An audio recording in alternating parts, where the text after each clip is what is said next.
I don't like aftertaste coffee. I've just recorded that. Boom! Hello and welcome to the Building a Better Bowler podcast, season 2, episode 2. I think it's been a while. It's been too long, to be honest. Really good to be back. And today I've managed to collar a mate of mine who really wasn't looking forward to it and has just finished a workout, Gary Else. Well, go on. And we've got a few things to talk about. It's going to ebb and flow a little bit, but really glad to just be back and getting started again. It's been a busy time since January with lots going on, which I'm sure will be mentioned in the podcasts. But for today's little listen, we are going to talk about 4 or 5 different subjects. We're going to make it up as we go along. Well, we just did, didn't we? In fact, the bit before we started recording was pretty good. Anyway, so I'm going to start with a really nice point, which is looking for the positive in a negative situation, or just always looking for the positive. We've said previously on other episodes about being grateful, and something both Gary and I practice is gratitude. Because we try to, don't we? I mean, you fall foul of things all the time, but I always try and find the positive in something, because every situation will have a positive tilt on it if you really look for it. I try and say my positive things most days, get up, say 3 to 5 things that I'm grateful for, and they help frame your day a little bit. But Gary, I asked him previously, and he said he didn't mind me mentioning it, because he's been caught speeding 3 times in a row in a frustrating situation where he was doing like 33 and a half in a 5 times in 3 years. Yeah, all right, well, 5 times in 3 years. It's a cost of about $1,000 in total, fines and before you even got banned. Fines and court cases and all that business. Yeah. Just totting up points. Yeah. Ironically, 3 days after my court hearing, my first 3 points would have come off. so I've never been banned at all. So yeah. I felt really unjust. I felt I was always trapped by. I know police are police, but I always felt like a victim, ironically. I think you were. Well, I said to you should plead it, and I don't believe that you should be banned because of your job, because of the circumstances.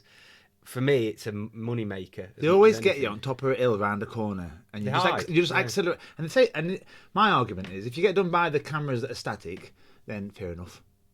It's a static robot, isn't it? If you add a human being who's a civilian, whose job it is to get revenue, you can't tell me that he's not going to try his best to do a good job that day.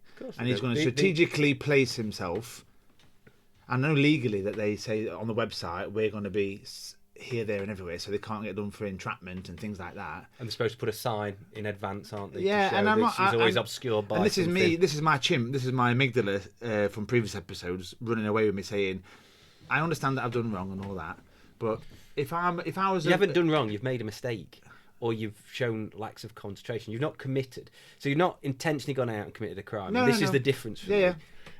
This is not the positive in the light. We're going to get to that, but we're just framing the situation. And I think everyone will feel slightly connected and also disgruntled by the same situation when you 36ers and 35. Yeah, that's it's literally those no more small than 35, margins 36ers. when you're thinking of your shopping list, when you should be looking at the road. And look, it's about saving lives. Really, that's what it should be. Yeah. But is it really about saving lives? The reason I say this, because we're going to go back on in a little while to talk about the positives and all that, but I just want to get the point across is that although I was able, or am able, to be grateful and look at the positives in this particular situation that we're going to talk about, my knee-jerk, humanistic amygdala part of my brain responds exactly the same as everybody else. I'm not infallible. I haven't not got an amygdala. I'm not no... You got to let it out anyway. You've got to let it do it, haven't you? So, otherwise you're bottling it up and making more and in previous episodes we refer to the amygdala as your chimp, and you have to, one part of the process is allow your chimp to exercise its emotional in a structured way. So fucking and blinding and screaming into a pillar and hitting a punch bag or lifting some weights or whatever it might be. But a healthy way of releasing your chimp. So I did have a knee-jerk reaction. My amygdala says, fucking coppers, ate them, they're all corrupt, I ate it all, blah, blah, blah, blah, blah. And it's those individuals that carry on thinking like that fall foul to their own mindset. Yeah. And if your frontal lobe, the part that is your frontal lobe is the part that of your brain that sort of makes sense of the etiquette of the world around him and puts everything in perspective.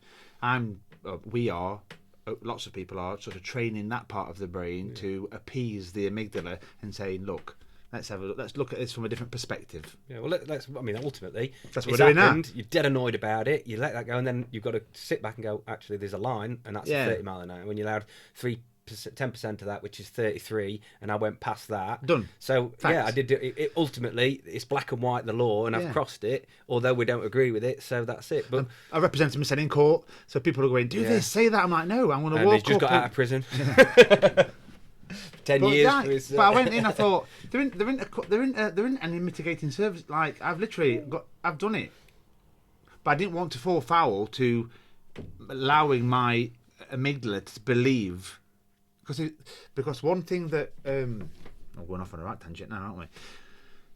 If you allow certain behaviours to manifest and unfold, our brains have got the ability to adapt to anything. That's called neuroplasticity. Yeah, they are elastic. So if I believe that I'm right because listen to my amygdala and not my frontal lobe, I will then develop structural connections in my brain that are unbreakable almost, or take a long time to break.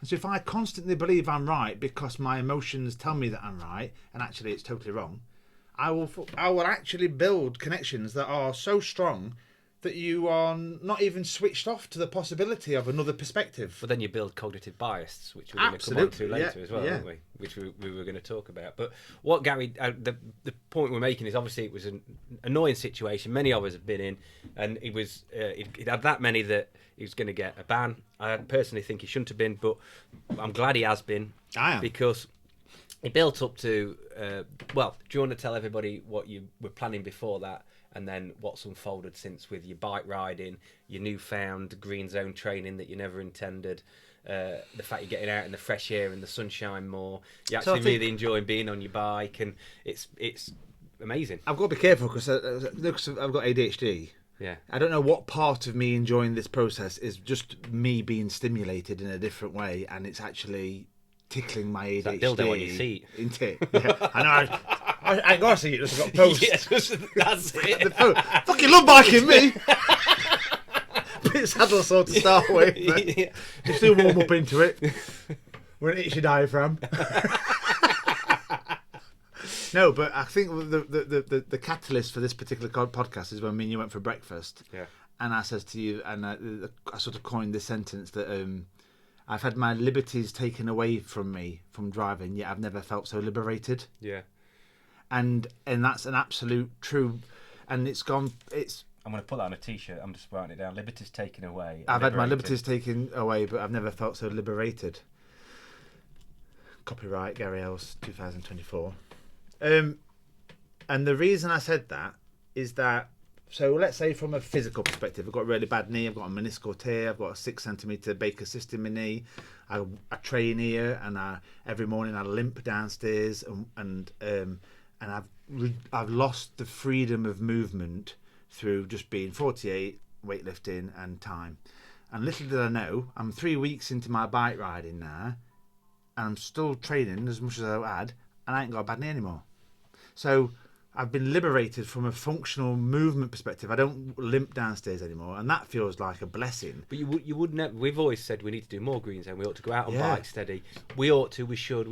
This be great for us, and we've never got round to doing a regular basic bike ride. I used to do a little bit of a bike ride on a Sunday morning or a Saturday with a few lads from Farnsley. Amazing, but the problem is life always gets in the way of it, and it was like it was a challenge to always fit it in. My neat calorie expenditure and my aerobic fitness. So, for example, like I can't swim very good, so I go to Ballantyne's most weeks and I do a few lengths. And my first length I like to do is kick off, breaststroke underwater, and I get to about a third generally. Then I carry on swimming, and I'm that gassed out at end. I have to have a minute sort of thing because my technique's really poor. The other day, after 3 weeks of, I'm not racing around, I'm in the middle cog and I'm just commuting places. I did nearly a full length accidentally. I just kicked off like I normally kick off. I didn't put any more effort. I didn't put any more. And the next thing I know, I look up and my nose is nearly hitting.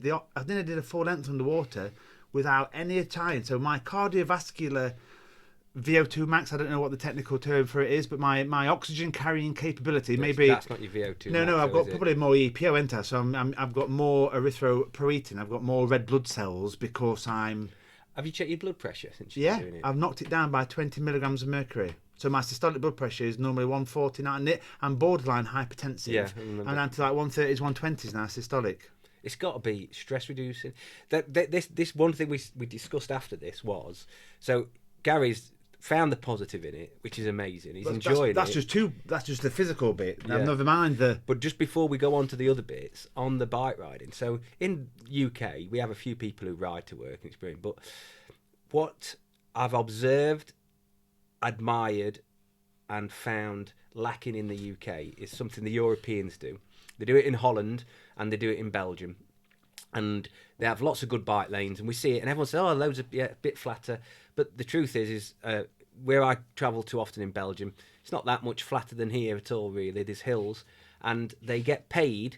We have the bike to work scheme. They have a bike to work scheme where people who ride a cycle into work get paid for the distance they travel. So they set a point from home to work, and then they register it, and they're paid to travel in on a bike. So it's actually boosts their wages, and the usage of bikes is massive, and it's gone up even more since that. I came to the train station, and I think I showed you the picture. In a town about the size of Mansfield was a bike shelter outside the local train station. So imagine Mansfield train station or Nottingham train station or whatever your local train station is. And outside there must have been 2,000 bikes. Wow. Stacked up and people riding around. People have rode them to the train station, so that would be their point of work, and then took the train in. So they're incentivised to do it.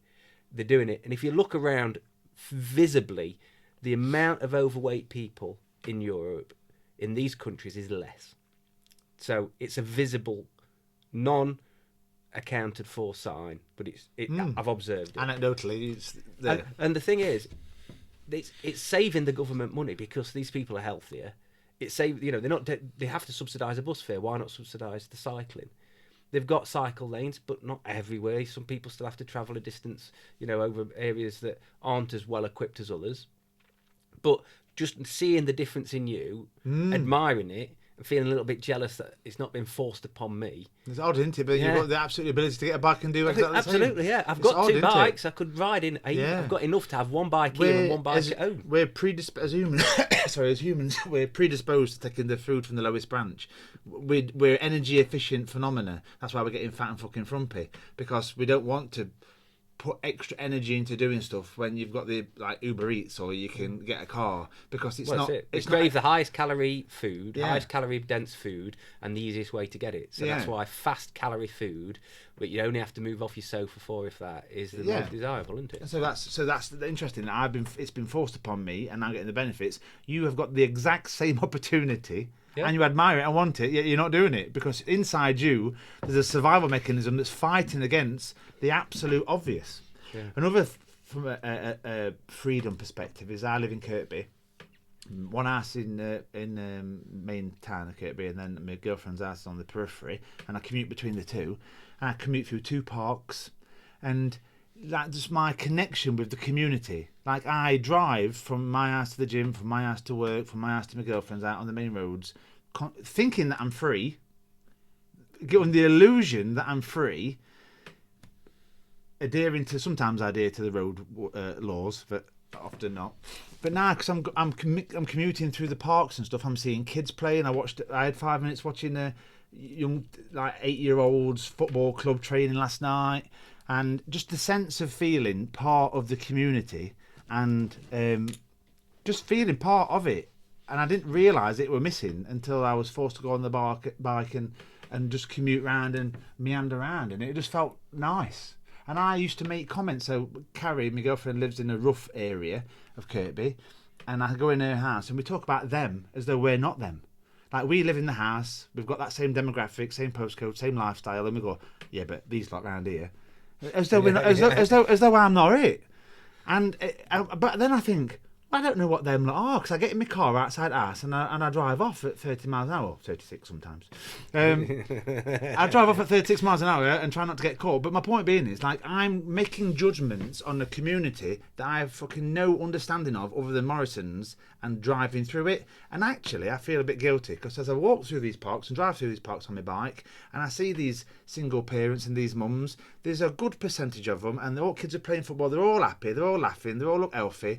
Yeah, they're of a poverty-stricken demographic, and they all look, well, they just look like they come from that particular demographic. Well, you see poverty in some people. But my understanding of them from my girlfriend's living room is different to my understanding of them as I become them. Imagine amplifying that by a fear of skin colour, race, language, dress code. Totally filled gaps in. Yeah, I mean, you amplify that, and then all of a sudden, you've got to be, when you live somewhere, you have a different appreciation for it, and when you're involved within the ebbs and flows of a community, you have a completely different. Yeah, absolutely. And another thing I noticed is, so I ride around on bike and I'm on pavements and roads and whatnot, and if you see a little old lady or a little old man, and they all got grey hair, and they're approaching you, and you can see them trying to work out what side I'm going. Am I going to the right? Are they going to the left? Or whatever. And I get frustrated with them. My chimp says, "Fucking move out way, you old fucker," type of thing. But then my frontal lobe says, "No, cognitively, they're not as sharp." I've got my music. And you're blaring. riding down the middle of a path that you shouldn't be on. Well, no, on the bike path. So I'm like, I go on my side, you go on your side. And you can see that the cognition and the synapses are struggling to fire. They don't shout at me. It always works well. But you can see for a second or two that they're struggling to negotiate the moment.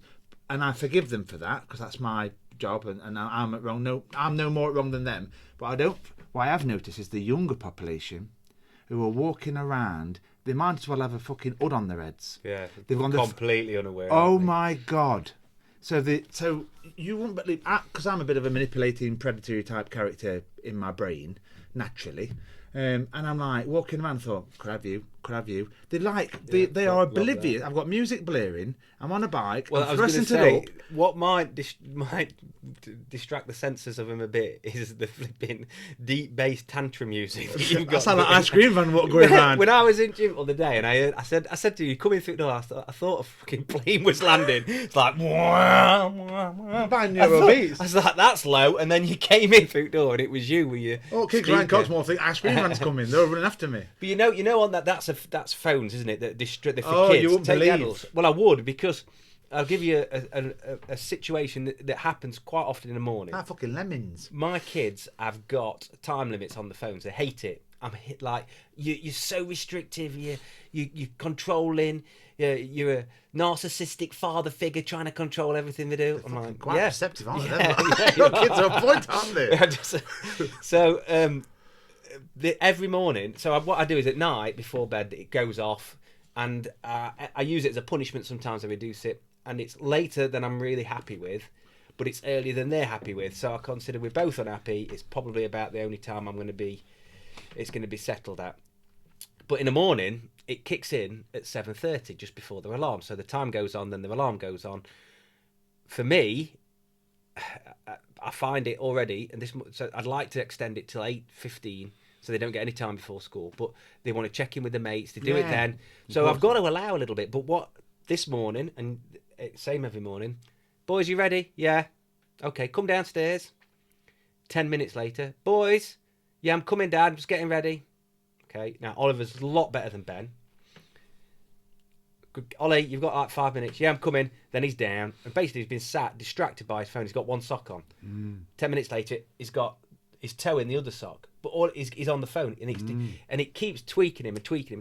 Ben was the same. So literally this morning, his mate knocked on the door, and then all of a sudden he got ready within 2 minutes, and I was turning the time off on him at that point. Literally, I'm like, you're not ready, and I try not to shout, because I try in the morning not to escalate a situation to where it's shouting.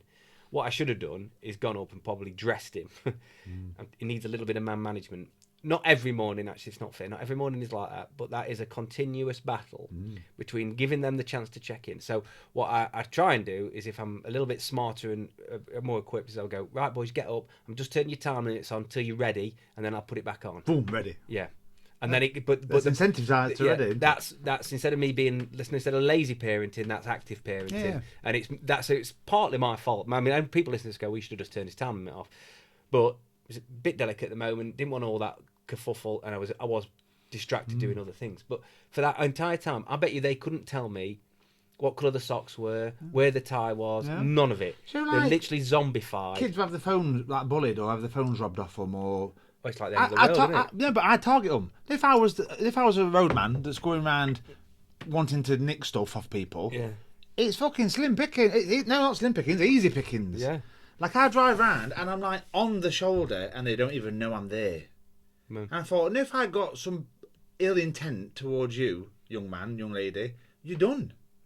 And so as parents, they're sending these kids out and they're walking. Like I don't even know how they get from A to B. Do you have your phone next to you when you're watching telly in a film? No, I don't know. So I watched, for the first time in a long time, I watched a film on my own at my new house. Yeah. Sat down and I put my phone in the kitchen because it was charging. And every time there's a lull in the film, I was twitching for it. And I was consciously aware at how much of an addictive cycle that is. I just need to look for a few minutes. Like, no, and I felt myself trying to get up. Yeah, it's like powerful, isn't it? Yeah, amazing. And I was conscious of that. Yeah. But I've witnessed many people who do that on a nightly basis. They're watching telly, do on and off the phone, flick between the phone, whatever's on there. And I do it myself if the phone's next to me. You know, every let's say 20 minutes or so, I get an urge to look. Yeah. And in relationship-wise, my missus does that and I do that, and you could misconstrue that as they think that time with you is boring, or you could construe that as, oh, they're just addicted, and they can't not. And it's got nothing to do with me, it's got nothing to do with this film, it's got nothing to do with our relationship, but there would Well, it is the latter. It is the latter in everybody, I think. Which one? That they're addicted. Very much so. But that doesn't mean they don't find your company entertaining or anything. Everybody. But I could judge them. I could say, put your fucking phone down. I'm talking to you. What's up with this phone? Like, this is our only one time. If you confront anybody on that usage, they go, oh, it's work, or I'm just checking this, or you do it, defend it straight away. Yeah. Because you defend their addictive behaviour. I'm the same. I know I'm much less frequent in my use and more aware of it, but I do it. Now, everybody does it. And obviously, you look at society today, like my kids have an average of 2.5 to 3 hours a day on their phone now, which is way too much for me, but a lot less collectively over the day. Yeah, and some of that's not even active. The phone's just that's where they are. That's good, then, isn't it?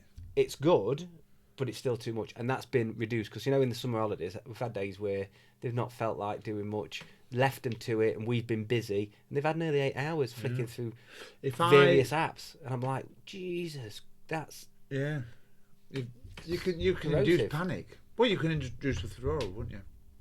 Yeah.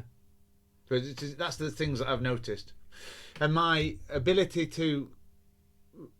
So in other podcasts, we talked about like the future and the past and meditative and mindfulness and things like that, and that only the now matters, and so.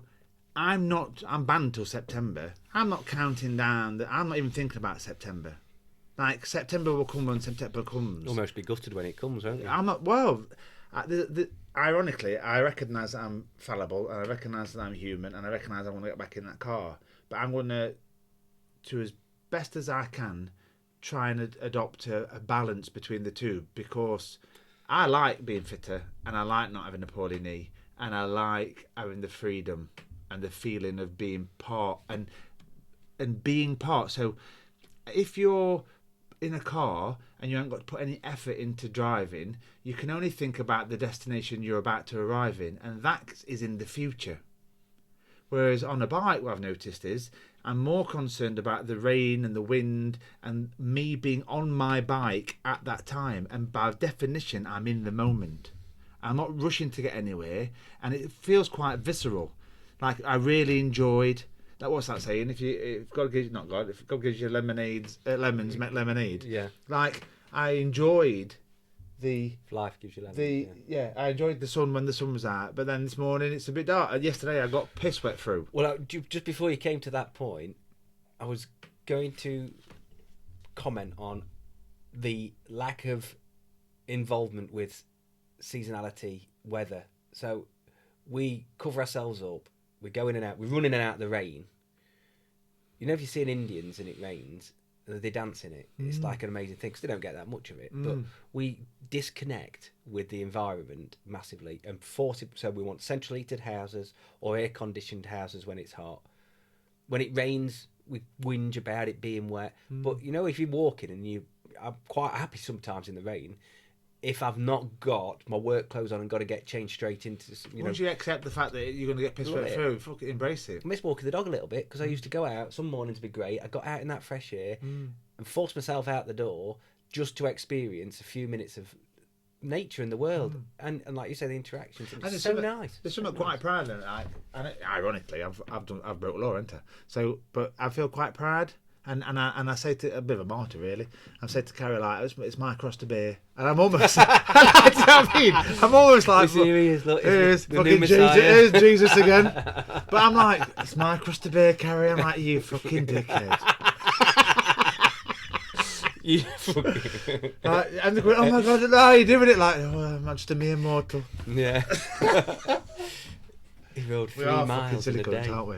Yeah, but it's a nice way of looking at it, and also the fact that I got no fucking choice, have I? No, but many people would get on that bike every day, hating it, or try and avoid the bike at all costs. Can I just get a lift? Can I just get that? And then they'd be on public transport and whinging at how crap that is. And I don't know if you've been on a bus recently, but it's lovely. Oh, that's another thing I've done. I love going on a bus. I miss bussing it a bit. I need to do that again. So another thing that biking has done me is, do you know, I was saying that success is built on the edge of your comfort zone. Yes. So by definition, like the car, central heating, nice clothes is. Well, growth is built on the edge, isn't it? Yeah. So I'm very, very, very nervous, anxious character. If I'm going anywhere, I'll do a dummy run a week earlier, etc., etc. So I go to university in Sheffield, so I can't bike to Sheffield. I've never caught a train before, and so the whole concept. Yeah, we spoke about the train station. The whole concept of catching a train and getting my bike on the train, and then on my own biking around Sheffield to find university, where's the train station, all that filled me with blind panic.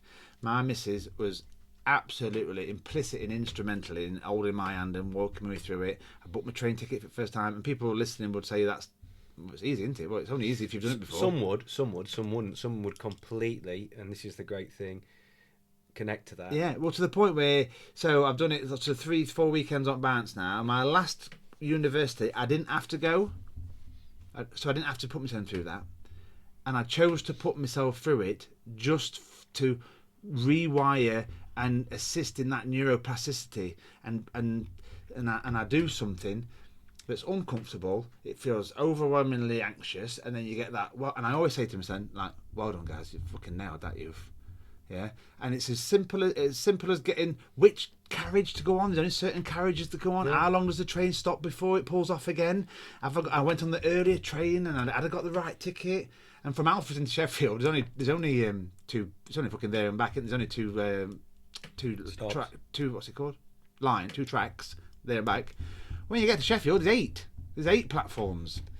The shit, man. The thing is it isn't. If you've got plenty of time, it's easier. This is why dummy runs are good. We were saying this. Even I travel regularly on the trains, and I find them stressful if I'm running out of time. If I don't leave lots of time, but they're not always as clear. And again, I told you this. I still ask occasionally, "Am I on the right train? Yeah. Is that the right train?" I thought about pretending to be like a full spaz just to get help, like wheelchair access. I felt like going, "Can you help me, please?" And just so that people help me. But you did look like Carrie was your carer when you. Well, I says to her, "Carrie, help me. Ask lady if I can get on this train." And she went. My boyfriend's, I'm 48. And she says, "Is this one going to Sheffield?" "Yeah, you'll be all right on this one." And then the woman I got my helmet on and my high-vis jacket. I look proper like Rupert. With your speaker blasting out. I look special. Rucksack. And the woman, bless her, on the went, "You'll be all right, Doug." I thought, oh my God. It's interesting, isn't it? But it's like you getting on something, the fear of being in trouble or paying a fine. And I don't do numbers very good. You know, like looking at the train times, like my brain, I've only just learned how to tell time in 24-hour clock. Do you know what I mean? Like my brain doesn't understand like times a day very good, and it's all about that. And the platforms might change at last minute. And then on my journey home was the strike action. And it was, oh fucking hell, I'm shitting myself. But once you've used it, how good are the trains? Wicked. Amazing, isn't it? Yeah. I love the train. I think it's fantastic. I was in Sheffield. Needs improving in the UK. They need to put more money into the rail network. But anyway, that's another. Carrie texts me, puts the bike back at car, takes me to Alfreton train station. By the time she's back in Kirkby, I was in Sheffield. Yeah, we can go to Manchester on the same line as well. Yeah, I'm like, oh my up the god, street. this is unbelievable. When it works well. Yeah. Well, our trains aren't bad, but they could be so much better, and it needs invested in. But like, I just think it's a nice way. Travel. You look out the window, sit down. I mean, it's going a bit fast, but some routes you see quite a bit of the world go around. And all this from being banned. Yeah. All of that from having my liberties taken away, and I've never felt better. It's done really good, isn't it? But that was so. We was talking about looking for the positive, and one of the things that we'd come across, we were talking about confirmation bias, and we were also talking about cognitive bias. Cognitive bias. And you were saying, so if you believe you were unjustly punished and it was a shit situation, you'd continuously find things to support that, wouldn't you? But because you've decided it's a good situation and this is a freedom, now you're finding things that support that. Yeah. So all the things we've just been through are cognitive bias in a positive way, aren't they? Really. And the more you do that, the more you build them neurological connections. Them neurological connections, them synapses become cemented in, and ironically, you can't not think like that anymore. No. Like when I first started this journey of mindfulness, fucking years ago, I had to consciously think about being mindful, and now I'm just mindful. Well, I'm conscious that this could change your thought process, so I probably shouldn't do it, but I've got to now because I've started the conversation. All right, Paul McKenna. Fucking mind well, I was going to say, so you could have gone, fucking hell, I'm going to get wet all the time because I've got to ride my bike. I'm going to have to think of having a spare change of clothes. And now I've got to take public transport, so I'm going to have less time. I'm going to have to get there early, and it's going to cost me more money. And oh my god, I'm not going to be able to do this because I've got to catch a train, and the train's going to be at this time. So I'm going to have to walk further. Yeah, and oh god, anticipating I'm going to get cold hands, and then oh my god. So you can stack up all the negatives, but you've done it the opposite way. And it's that every situation in life is the same. That there's a spiral, and it can either spiral up to positivity or down to negativity. And you look when there's a confirmation bias. If you talk about red cars, all you see is red cars. But it's the same with positive aspects, isn't it? Yeah, that's what we're saying. Yeah. And you build them sort of synapses. Yeah. That was the point of cognitive positivity. So recently, I've had a few negative things happen to me, but I won't dwell on those, but I've found positives in all of them. But not every day. Some days. So the reason I'm saying this is just if you're thinking, okay, well, I need to be more positive, I'm finding negatives. When there is a negative situation, you can't not feel negative about something bad, like if it's really bad. But you have to understand that the negative situation didn't ought to change your happiness or your view on the world. No, you've got to recognise it as being negative. Yeah, you can still be happy even in a negative situation, can't you? Because the negative, you being unhappy is not going to change the negative situation. No, absolutely. But if you're struggling with you can still look for the new positives in that, or the positives that were there before, the positives you get to keep on.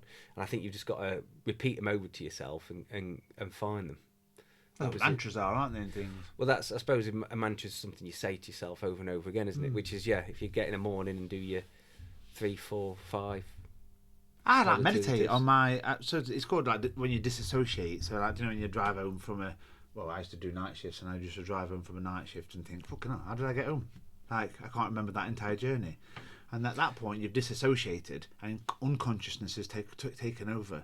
And so that's a nice place to be. That's where your brain is having a time out, and it's nice and relaxed, and it's organising itself, and you go on to autopilot. Well, I do that when I'm driving a lot. In fact, some days I just drive somewhere. Now I think, well, I've got to get there. Let me go for the drive, because that's the bit where things fall into place. Do you know what I mean? Where you go over. So it doesn't always work. I mean, I'm conscious that it's not a solution to everything. But I used to drive more than I probably do now. And it led to two things. One is probably being more mindful, but then the other thing can be overthinking. You know, because you've sat there and you can keep it going through your mind. That's a... You're not in the moment, are you? You're not... interesting, isn't it? Yeah. So is it better or worse? I don't know. I've just talked round in a circle on that. Talked myself into it. But so that was one thing we wanted to touch on was looking for the positivity in every situation. So we're going to stop there on the first episode, and we're going to be followed by episode 2 shortly with Gary Eltz. So thank you very much, Gary. Thank you. Thank you.